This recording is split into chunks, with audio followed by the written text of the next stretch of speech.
The town of Cedar Hill had always been quiet, a place where people felt safe behind white picket fences, shaded by the gentle sweep of old maple trees. Residents took pride in the town's history and close-knit community, sharing stories over garden fences and hosting barbecues that lasted long into the evening. Here, everyone knew everyone, or at least, that's what they liked to believe. Ramona Kesler had been a fixture in Cedar Hill for over 20 years. A woman in her early 50s, Ramona was known for her warm smile, her perfectly manicured garden, and the way she never forgot a neighbor's birthday. She organized charity events, managed holiday gatherings, and seemed to be a friend to everyone. Her husband, Nolan Kesler, was a respected history professor at the nearby university, known for his lectures on the American Civil War and his fascination with local history. To anyone looking in from the outside, they were the ideal couple, a picture of stability and respectability. But behind the closed doors of the Kesler home, the story was more complicated. Nolan, while dedicated to his students, had long neglected his wife, spending endless hours in his study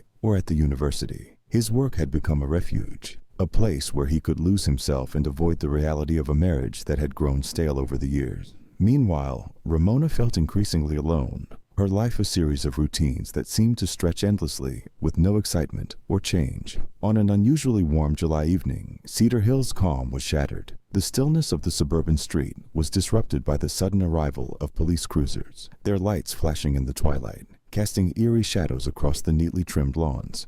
People peered through their windows, drawn by the unexpected commotion, as murmurs of curiosity and concern swept through the neighborhood. The police had been called to the Kesler home after receiving an anonymous tip, and within minutes, Detective Wyatt Langston, a seasoned investigator with a reputation for his sharp instincts, arrived on the scene. Langston had been assigned to the Cedar Hill precinct only a few months earlier, but he had already made an impression with his no-nonsense approach and his ability to see through the small-town niceties that often mask deeper truths. Langston's face was set in a serious expression as he surveyed the scene, speaking in low tones to the officers who were already gathering details. From the look in his eyes, it was clear he sensed this was more than an ordinary call. Moments later, paramedics entered the house, and a hush fell over the neighborhood as people gathered on their porches, craning their necks to get a better look. An hour passed. The sun dipped lower, casting long shadows, and just when the crowd began to disperse, a stretcher was wheeled out of the Kesler home. A white sheet covered the body, obscuring the face, but the outline beneath was unmistakable to those who had known Ramona. Gasps rippled through the small crowd as neighbors exchanged horrified glances. Ramona Kesler was dead, and the idyllic image of Cedar Hill had been shattered. Detective Langston stayed on the scene, asking questions and taking notes. He spoke briefly with Nolan, who had returned home to find the house surrounded by police and was visibly shaken, his face pale and his hands trembling. Nolan's shock was evident, but as Langston observed him, he noted something else, a distant, almost detached look in Nolan's eyes, as if he were struggling to process the reality of what had happened. By the time the police cars left and the crowd dispersed, whispers were already circulating. Harriet Clemens, the elderly widow who lived across the street, was the first to voice the question that was on everyone's mind. How could something like this happen to Ramona? She asked her friend, her voice a mix of disbelief and fear. Speculation spread quickly through the neighborhood. Some suggested a tragic accident, while others, more prone to gossip, hinted at something darker, something that had been hidden behind Ramona's perfect smile and the Keslers' outwardly perfect life. As the news rippled outward, it became clear that Ramona's death was no ordinary tragedy. Cedar Hill had lost more than a beloved neighbor. It had lost its sense of innocence. For the first time in years, the people of Cedar Hill locked their doors, feeling an unfamiliar chill as they realized that perhaps they didn't know their neighbors as well as they had always thought. Ramona Kesler was dead, and with her death came the unspoken realization that Cedar Hill would never be the same again. Cedar Hill had long known Ramona Kesler as the kind of person who brought warmth and energy to their small community. Her days were filled with organizing neighborhood gatherings, checking in on elderly residents, and remembering small details about people's lives that endeared her to everyone. She was an essential part of Cedar Hill's rhythm, a friendly face whose presence was woven into the town's fabric. Yet, as Detective Wyatt Langston began delving into the details of her life, a different picture began to emerge. Ramona's life seemed meticulously ordered from the outside, with her perfectly maintained garden, organized events, and well-manicured appearance. But beneath the surface, cracks in her supposedly idyllic life revealed something altogether different. The morning after Ramona's death, Langston returned to the Kesler residence, now marked off with police tape. The house was still and quiet, yet it seemed to hold a peculiar sense of tension, as though the walls themselves guarded secrets. Inside, the space was impeccably neat, with polished floors, carefully arranged photographs, and an air of cold precision that contradicted the warmth Ramona was known for. It was as if every part of the house had been meticulously arranged to maintain an appearance of perfection. Langston noticed a small, dust-free square on the living room shelf, indicating that something, a photograph perhaps, had recently been removed. The absence of the item left a subtle telling mark, and Langston's curiosity grew. As he moved through the house, he sensed that Ramona's life, orderly and controlled, had more hidden beneath its surface than anyone suspected. Speaking with Officer Reese Delaney, a Cedar Hill native who knew the town well, Langston learned that the Keslers had a quiet, unremarkable life. But recent signs suggested changes. Nolan Kesler, Ramona's husband and a history professor, mentioned to Reese that Ramona had developed a habit of leaving the house at odd hours, sometimes in the evening, an unusual behavior for someone whose routine had been so consistent over the years. Ramona's newfound energy, her willingness to go out, and her interest in people outside of her typical circle had apparently not alarmed Nolan, who dismissed it as a harmless shift. Langston, however, saw the change as significant, a potential lead in uncovering her final days. When Langston interviewed Nolan, he observed the man's physical signs of distress, a pale complexion, tightly clasped hands, and a sense of emotional strain that hinted at an internal struggle. Nolan seemed weighed down not just by grief, but by an unspoken awareness of his wife's distance in recent years. Nolan's profession had kept him busy, and it was clear that while his dedication to his academic life flourished, his connection with Ramona had withered. Her restlessness, he implied, had driven her to seek fulfillment elsewhere, though he hadn't fully understood the extent of her discontent. Nolan's admission left Langston with the impression of a husband who had either been willfully ignorant or genuinely oblivious to the hidden layers of his wife's life. Langston continued to collect information by interviewing Ramona's neighbors, whose accounts of her were tinged with admiration and recent observations of a change in her demeanor. Harriet Clemens, a widow living across the street, provided an unexpected insight. She described moments when she'd seen Ramona leaving the house at dusk, dressed more carefully than usual, exuding a mysterious energy. Harriet described her appearance as that of a woman transformed, with an almost radiant quality that left a lasting impression. The description suggested that Ramona had been embarking on a journey of self-discovery, one that perhaps only a few had glimpsed. Langston returned to the Kesler home later that day to search for anything that could offer further clues. In Ramona's bedrooms, he discovered a small red notebook tucked away beneath a neatly folded pile of scarves. Its contents were puzzling, brief, cryptic thoughts, fragments of poetry, and contemplations that revealed an intense private world Ramona had crafted. One entry stood out, written in elegant cursive: "The heart seeks what it lacks, even if the mind resists." Langston found these words significant, as they suggested an inner conflict, a longing that contradicted the life she'd led so publicly. As Langston turned each page, he found further hints at her inner struggle, phrases about freedom and risk interspersed with memories and yearnings. These words painted a vivid portrait of a woman who had been confined by duty and expectation, but yearned to experience something more, something beyond the confines of Cedar Hill. Before he could analyze the contents further, Langston was called downstairs by Officer Delaney, who had found something in the garage. On the workbench lay a dusty bike helmet, next to which was an envelope with Ramona's name and the word "urgent" written in bold letters. Inside the envelope was a single sheet of paper with a message: "Meet me tonight. I need to know if this is real." The letter was unsigned, leaving Langston to wonder about the writer's identity. With the notebook and letter in hand, Langston felt the puzzle pieces coming together, though they formed an incomplete and enigmatic picture. The clues pointed to an emotional journey Ramona had been on, perhaps with someone who had come to mean more to her than anyone knew. Had she met this person the night of her death? Had they played a role in what happened to her? Langston left the Kesler home with an unsettling feeling. Ramona's carefully cultivated life had masked a hidden world of desires and risks, and he sensed that those hidden choices had somehow led her to a tragic end. Whatever secrets she had harbored had come to light, yet their impact and implications remained cloaked in mystery, waiting to be uncovered.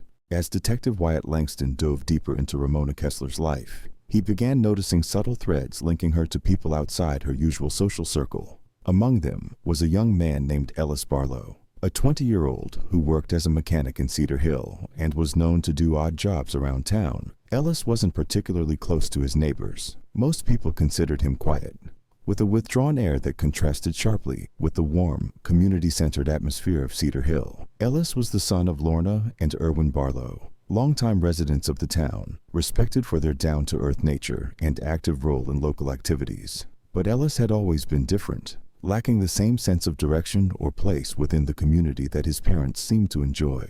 After a series of attempts to find his way, jobs that didn't stick, a college semester he never finished, Ellis had returned to Cedar Hill. Here, he spent most of his days working shifts at the local mechanic shop, avoiding both scrutiny and small-town gossip. One late summer afternoon, Langston visited the Barlo residence, located just a few houses down from the Keslers. The yard was unkempt, with tools strewn across the front lawn and an old sedan propped up on blocks in the driveway. Langston's intuition told him that Ellis might hold answers, or at the very least, know more about Ramona than he had initially revealed. Ramona's recent habit of leaving her house at odd hours and the enigmatic notes in her journal hinted at a connection that was both new and potentially dangerous. Langston's inquiries around the neighborhood confirmed Ellis had been seen visiting the Kesler home on multiple occasions. It was often under the guise of helping out with various repairs, fixing a broken gutter, tending to the lawn, even repainting the front fence.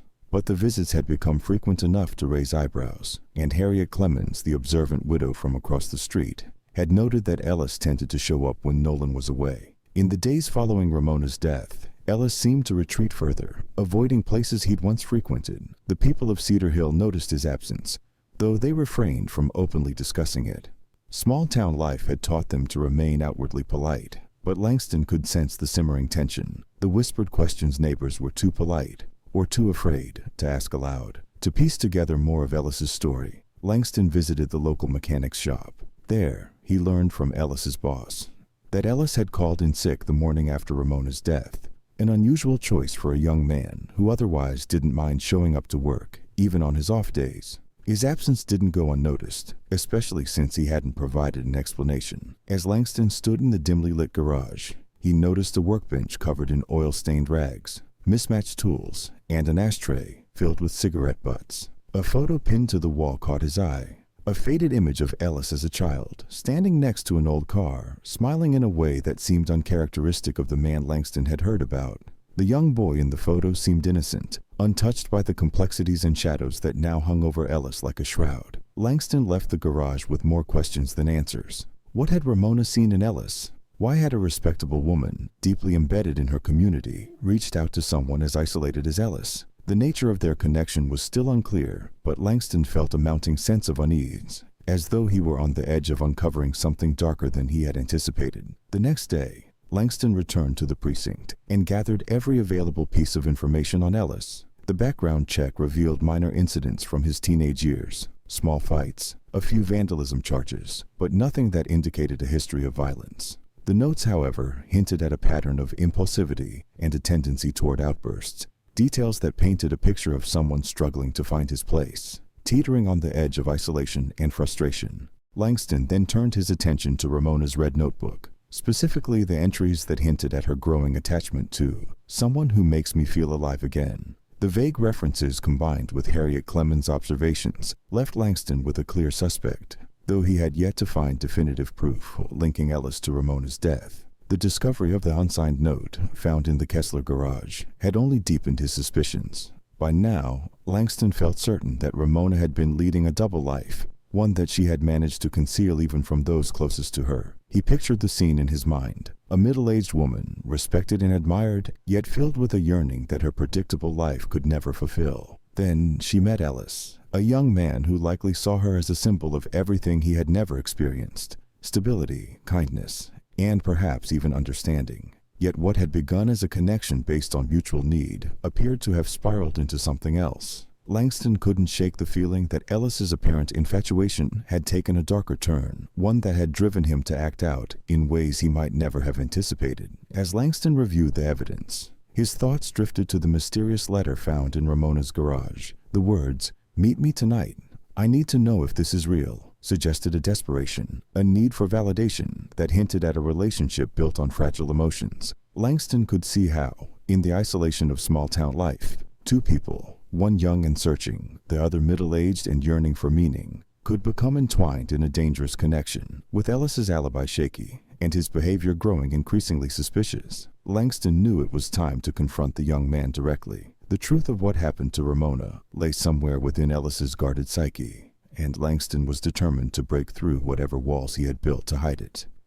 As he prepared to call Ellis in for questioning, Langston sensed the weight of the story pressing down upon him. Cedar Hill's image of tranquility and order was beginning to fracture, revealing a darker, more complex reality beneath. Ramona's secrets and the tangled threads that connected her to Ellis were just beginning to surface, and with them, the shadow of a truth that Langston could already feel would leave a permanent mark on Cedar Hill. Detective Wyatt Langston sat in his office, surrounded by a growing pile of evidence that painted a disturbing picture. Each document, photo, and fragment of information pointed to one person, Ellis Barlo.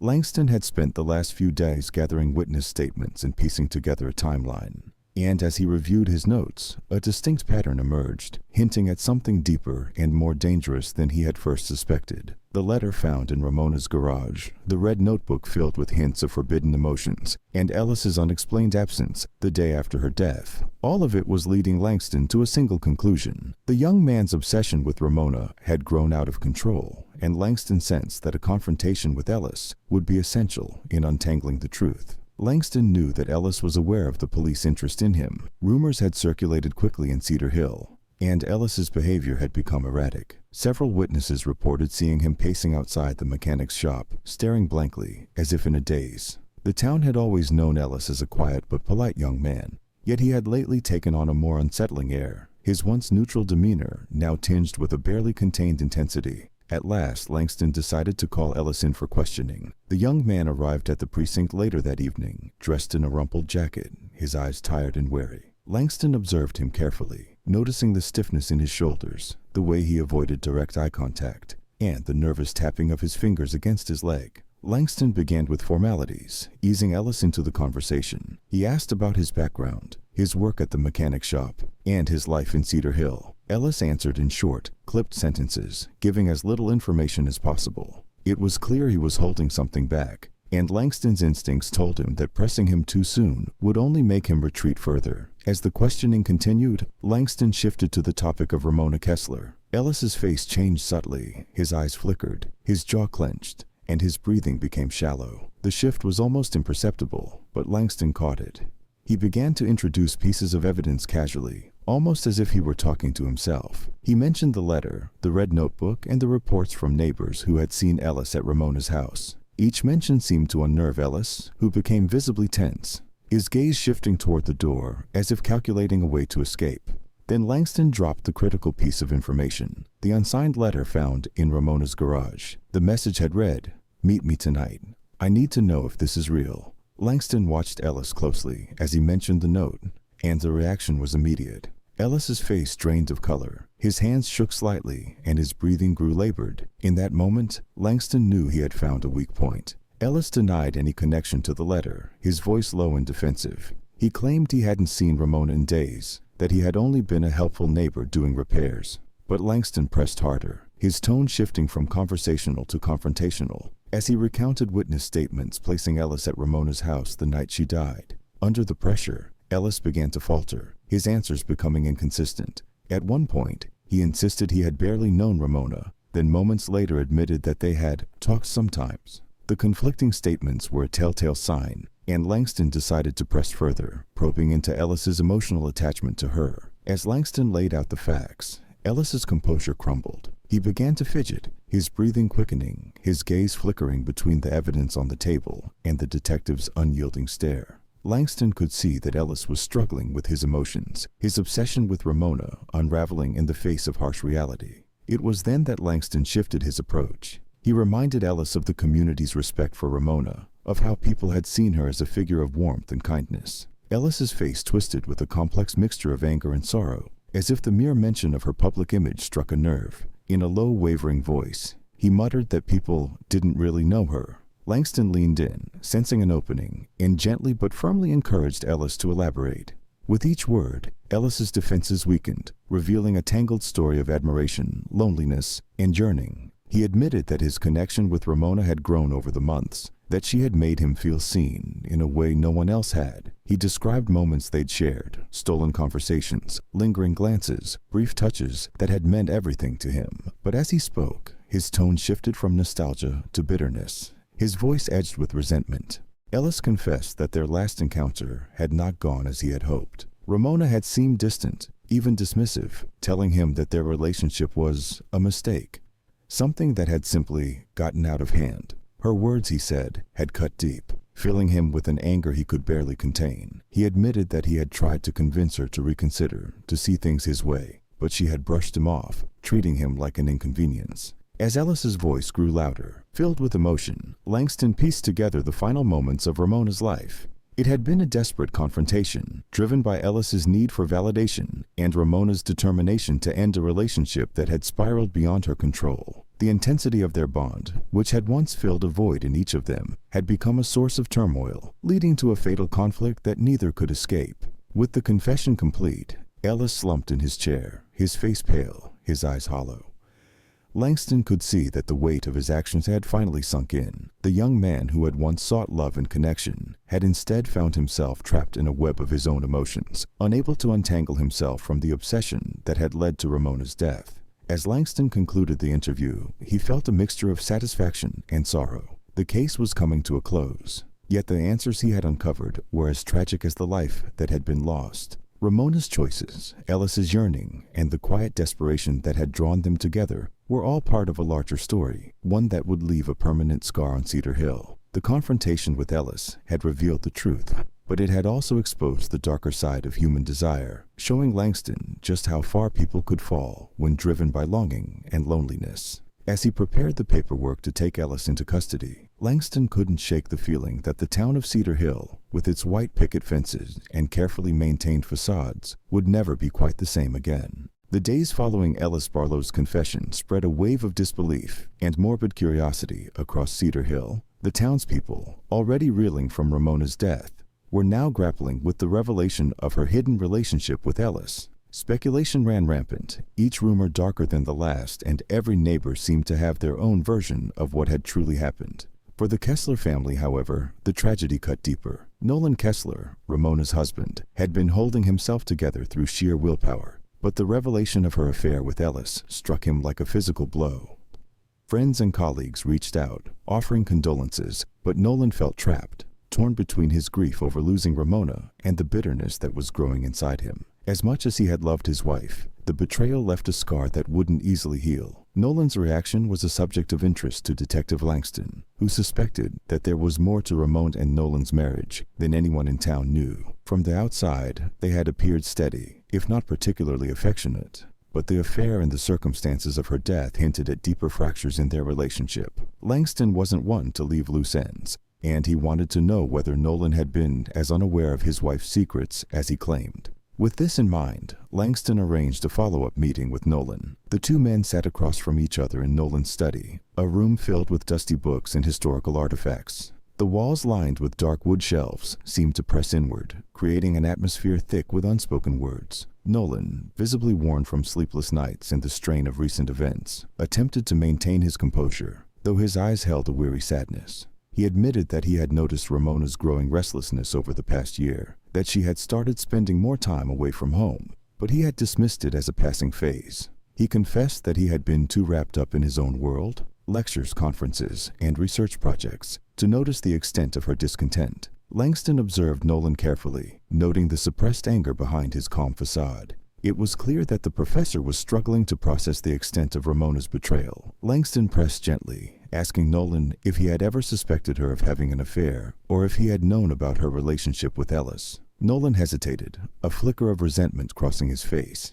He admitted that he had sensed she was hiding something, that she had become distant and withdrawn, but he had chosen to ignore it, clinging to the image of the life they had built together. Langston sensed a simmering bitterness, the kind that could build over years of unspoken resentment. The more Nolan spoke, the clearer it became that his relationship with Ramona had been far more complicated than anyone in town realized. After the meeting, Langston reviewed the evidence once more, revisiting the details he had gathered. He was struck by the letter Ellis had left in Ramona's garage, urging her to meet him. The words were simple, but carried a desperate tone, as though Ellis had been clinging to the hope that their relationship could become something more. Langston knew that this letter, combined with Ellis's confession, painted a clear picture of obsession, but something about it didn't sit right with him. There was an underlying layer that still felt out of reach, an unanswered question that lingered in the back of his mind. That evening, Langston returned to the Kesler home, determined to conduct a final sweep of the property. As he moved through the familiar rooms, he looked for anything that might have been overlooked, any clue that could fill in the gaps of the story that had unfolded. In Ramona's study, Langston noticed a slight indentation on the carpet, as though a piece of furniture had been moved. He scanned the room, his eyes landing on the corner where a small chest of drawers had been pushed aside, revealing a loose floorboard. His pulse quickened as he lifted the board to reveal a hidden compartment containing a set of letters, each addressed to Ramona, each marked with Ellis's initials. The letters were raw, filled with Ellis's unfiltered emotions and his growing attachment to Ramona. He wrote about feeling alive for the first time in years, about the way she made him feel seen and understood. But as Langston continued reading, the tone of the letters grew darker, the affection tinged with hints of jealousy and resentment. One letter, in particular, caught Langston's attention. It was dated only a few days before Ramona's death. In it, Ellis had written, "I can't stand the thought of you slipping away. If you won't be with me, I'd rather see it end here." Langston's chest tightened as he read the words. The confession Ellis had given now felt incomplete, as though he had intentionally withheld parts of his story. The letters suggested a level of possessiveness and aggression that Ellis had not admitted during questioning. They also hinted at the possibility that Ramona, realizing the danger she was in, had tried to end things with Ellis before it escalated further. The letters revealed another startling detail. Ellis had suspected that someone else knew about their relationship. He had written of a shadow, a presence he felt watching them whenever they met. The tone was paranoid, but it made Langston wonder if Ellis's obsession had been driven not only by love, but by fear that their secret would be exposed. As Langston processed these new revelations, he felt the weight of the case shifting. Ramona's death, initially seen as the tragic consequence of a forbidden relationship, now bore the marks of something more complex. A narrative woven with desperation, control, and the twisted influence of secrecy. Leaving the Kesler home, Langston knew he had to confront Ellis again. The young man's confession had been a half-truth, a selective recounting that obscured the full story. And with the discovery of the letters, Langston sensed that Ellis was hiding a darker truth, one rooted in his inability to let go of the woman he had come to see as his only lifeline. That night, Cedar Hill lay still under a heavy silence, its streets bathed in the soft glow of street lamps. But beneath the town's calm exterior, a storm was brewing. The lives of its residents, once unshaken by the passage of time, were now irrevocably altered by the revelations surrounding Ramona's death. And as Detective Langston prepared for the next steps, he knew that the answers he sought would take him deeper into the hidden layers of a story far darker than he had ever imagined. Detective Wyatt Langston's office was dimly lit as he prepared himself for a second confrontation with Ellis Barlo. The letters he'd found in Ramona's hidden compartment replayed in his mind, their possessive tone and veiled threats, suggesting that Ellis's confession had been far from complete. The young man had admitted to being involved with Ramona and acknowledged a volatile argument on the night of her death. But he had failed to reveal the depths of his obsession, the desperation so clearly etched in his own handwriting. Ellis arrived under escort, his face pale and drawn, with dark circles shadowing his eyes. The burden of his previous confession, along with the oppressive weight of public scrutiny, had taken its toll. His once defiant gaze was now replaced by something hollow, as if the reality of his actions had drained him of all defenses. Langston sat across from Ellis, the silence between them thick with tension. This time, he held nothing back, laying the letters on the table between them, each one carefully placed in order. The young man's eyes flicked toward them, his face tightening as he recognized his own words staring back at him like a judgment. Without hesitation, Langston began detailing the content of each letter, emphasizing the statements that hinted at Ellis's possessive attachment and the mounting frustration he had felt as Ramona tried to distance herself. Langston described the emotions Ellis had poured onto the pages, the fervent declarations, the dark warnings, the unspoken ultimatum that if Ramona could not be his, she would belong to no one. Ellis swallowed, his gaze averted as Langston's words struck at the heart of his guilt. The detective paused, allowing the silence to stretch between them, hoping to break through the final layer of Ellis's resistance. "You didn't tell me everything last time," Langston said, his voice low but steady. "These letters show a side of you that you've been hiding, a side that couldn't accept losing her, even if it meant. Langston let his words trail off, leaving Ellis to fill in the blank. The room grew colder as the young man sat in silence, his hands clenched tightly in his lap. He began to shake his head, muttering denials, but his voice lacked conviction. Langston leaned forward, his voice firm. He pressed Ellis on what he had meant by his final letter, the one that stated he couldn't stand the thought of her slipping away. With each question, Langston felt the tension building, like a wire stretched to its breaking point. Ellis's resolve was crumbling, and Langston knew he was close to the truth. Ellis finally broke, his voice barely a whisper, as he admitted that he had been terrified of losing Ramona. She had been the only person who made him feel understood, the only one who saw him as more than a failure or an outcast. He spoke of the agony he felt each time she pulled away, the empty hours he spent waiting for her text messages or her quick glances when they passed on the street. As Ellis described his obsession, Langston could see how the young man's fixation had spiraled out of control, turning Ramona from a woman into an idea, a symbol of everything he felt he could never have. His desperation had blinded him to the harm he was causing, to the dangerous path he was on. Ramona, Langston realized, had become Ellis's last attempt to grasp at something real, to escape his sense of inadequacy. Then, Ellis's voice wavered, a note of remorse creeping into his tone. He confessed that on the night of her death, he had gone to Ramona's house with the intention of convincing her to give him another chance.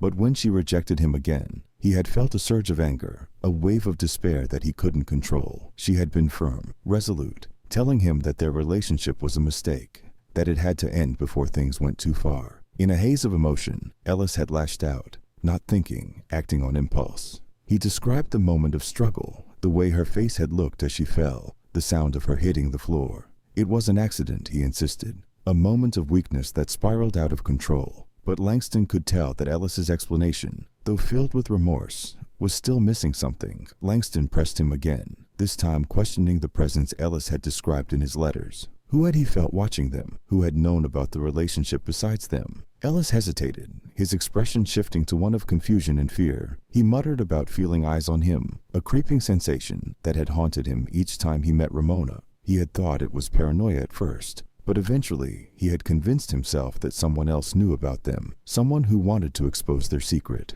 Langston knew that the sensation Ellis described could be nothing more than guilt, but he couldn't shake the feeling that there was another layer to this story, one that neither Ellis nor Ramona had been aware of. Was it possible that someone else had been involved? Or had Ellis's own obsession distorted his sense of reality? Langston reviewed the details of the case once more, considering the possibility of a third party. There had been no concrete evidence of another person's involvement, yet Ellis's confession, combined with the disturbing undertones in his letters, hinted at an unresolved element. Langston couldn't ignore the unsettling idea that there might have been a silent observer, someone who had witnessed the tragedy unfold from the shadows. As Langston closed the interrogation, Ellis sat slumped, his face etched with defeat. The young man's confession, his raw admissions of love turned to despair, painted a picture of a tragic relationship that had ended in ruin. But the detective felt a gnawing sensation that the truth was still incomplete, that beneath the surface of Ellis's obsessive narrative lay a darker reality yet to be uncovered. That night, as Langston reviewed the evidence alone in his office, his mind returned to the strange feeling of incompletion. What had Ellis sensed during his clandestine meetings with Ramona? Was it merely his own guilt? Or was there someone else, a shadowed presence that had lurked on the edges of their relationship, waiting for the perfect moment to strike? Langston couldn't shake the feeling that the answers lay somewhere in Cedar Hill, hidden among the very people who had kept their secrets locked away behind closed doors. And as he prepared to revisit the town, he knew he was on the verge of uncovering something far darker than a tragic love affair. The morning was gray as Detective Wyatt Langston made his way through Cedar Hill, each street corner now heavy with the memories of his investigation. Despite Ellis Barlo's confession, Langston couldn't shake the feeling that the story was incomplete. Ellis had confessed to a desperate, impulsive act, but his statements had also hinted at another presence, someone who may have known about Ramona and Ellis's meetings. And though Langston was wary of giving credence to Ellis's paranoid fears, his instincts urged him to dig deeper. His first stop was the home of Harriet Clemens, the elderly widow who had witnessed Ellis's frequent visits to the Kesler residence. Harriet had lived in Cedar Hill her entire life and knew the town's secrets better than most. She had seen the neighborhood transform over decades and knew nearly everyone on a personal level. Harriet greeted Langston with a wary smile, clearly uneasy at the prospect of reliving the details of Ramona's affair. and the surrounding rumors. As Langston questioned her, Harriet began to recount odd moments she had observed over the past months. She had often noticed a car parked at the end of the street, just out of sight, its driver watching the Kesler house with an intent gaze. At first, Harriet had thought nothing of it, dismissing the stranger as a passerby, but as the sightings became more frequent, she had grown suspicious. She described the figure as a shadow in the car, obscured by tinted windows, leaving nothing visible but the silhouette of a person silently watching. Harriet's account sent a chill down Langston's spine. If her suspicions were correct, someone had indeed been keeping an eye on Ramona's comings and goings, perhaps waiting for the perfect moment to intervene. Langston felt certain now that the full story of Ramona's death had yet to emerge, that the tragedy was tied not only to Ellis's obsession, but also to someone who had chosen to remain in the shadows. Returning to the precinct, Langston sifted through witness statements, neighborhood records, and phone logs, searching for anything that might explain the mysterious presence Harriet had described. Finally, he found a clue. Several calls had been made to Ramona from a blocked number in the weeks leading up to her death. The calls were brief, lasting only a few seconds each, but they were frequent, always placed late at night or early in the morning, times when Cedar Hill lay silent under the cover of darkness. Langston cross-checked these phone records against known contacts and realized that there was only one person in town who could fit the profile: Nolan Kesler. The realization struck Langston hard. Nolan had maintained a reserved, almost detached demeanor since Ramona's death, his sorrow buried under layers of stoic acceptance. But these phone records suggested a man far more involved in his wife's final days than he had let on. Langston replayed his interviews with Nolan in his mind, recalling the restrained anger that had seeped into his words, the flickers of resentment that had flashed across his face. Langston now saw Nolan's behavior in a new light. The late-night calls, the presence of a vehicle watching the Kesler house. These were not the actions of a grieving husband, but of a man consumed by jealousy. Trapped in a marriage he couldn't bring himself to abandon, yet unwilling to let go. Langston sensed that Nolan, aware of Ramona's affair, had been quietly observing, keeping a silent vigil over the relationship he refused to acknowledge openly. Determined to confront Nolan with this new evidence, Langston drove to the university where Nolan taught, his mind racing with questions. He waited in the hallway outside Nolan's office, the distant hum of students and faculty filling the air, as he pieced together the final steps of his investigation. When Nolan finally emerged, he appeared composed, though the strain of recent events showed in the lines etched across his face. Langston wasted no time, presenting the phone records and detailing Harriet Clemens' observations. Nolan's expression shifted, his calm exterior cracking as Langston pressed him, each question chipping away at his defenses. Under Langston's steady gaze, Nolan finally broke, his voice wavering as he admitted to his jealousy. He had suspected Ramona's affair for months, growing increasingly obsessed with confirming his fears. His late-night drives past their house, the phone calls, the hidden surveillance, all were efforts to gain control over a life that had spun out of his grasp. On the night of her death, Nolan had driven to the end of the street, watching as Ellis entered the house, his jealousy boiling over. In a voice laced with bitterness, Nolan admitted that he had intended to confront them that night. But as he approached the house, he had seen shadows moving inside, heard the sound of raised voices, the unmistakable tension of a confrontation. Fearing a scandal, Nolan had retreated to his car, leaving Ellis and Ramona alone, choosing instead to nurse his anger in silence. It was only later, when he heard of Ramona's death, that he realized the extent of the tragedy his silence had allowed. As Langston listened, he felt the weight of Nolan's confession, the layers of betrayal and suppressed rage that had ultimately led to Ramona's death. Nolan's jealousy and passive complicity had created the conditions that allowed Ellis's obsession to spiral unchecked, turning a forbidden love affair into a nightmare. Langston left the university with a grim sense of closure. Ramona's death had been the result of multiple forces: her longing for freedom, Ellis's unstable devotion, and Nolan's corrosive jealousy. Each person's choices had woven a web of secrecy and desire that had ultimately trapped them all. In the days that followed, Cedar Hill's quiet streets returned to their normal rhythm, but the shadows of the case lingered. The town buried its dead, spoke in hushed tones of Ramona's hidden life, and watched as Nolan Kesler resigned from the university, a man broken by his own unacknowledged role in his wife's tragic end. For Langston, the investigation marked a turning point. Cedar Hill's surface calm had concealed deep-rooted desires and fears, proving that even the most ordinary lives could harbor dark secrets.